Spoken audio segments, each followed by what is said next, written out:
రాజ్యాంగం కల్పించిన హక్కులు రిజర్వేషన్లను కాపాడుకుంటూ ప్రైవేటు రంగంలో రిజర్వేషన్ల కోసం ఐక్యంగా ఉద్యమించాల్సిన తరుణమని సిపిఎం రాష్ట్ర కమిటీ తెలిపింది.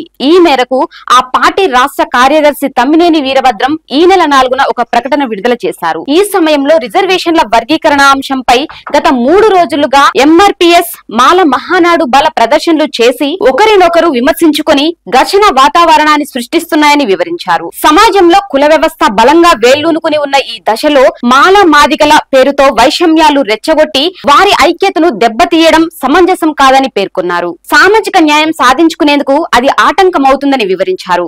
అనైక్యతకు గురి చేసే ఇలాంటి పరస్పర ఆరోపణలు చేసుకోవడం సరైనది కాదని సిపిఎం భావిస్తున్నదని ఆయన పేర్కొన్నారు. ఈ వివాదాలు మతోన్మాదాలు మనువాదాలకు అవకాశం ఇచ్చి ఎస్సీ ఎస్టీలను అన్ని ఉప కులాలను అనగతొక్కటానికే దారితీస్తుందని వివరించారు. పరిస్థితులను అర్థం చేసుకుని సంయమనం పాటించాలని ఆయన విజ్ఞప్తి చేశారు.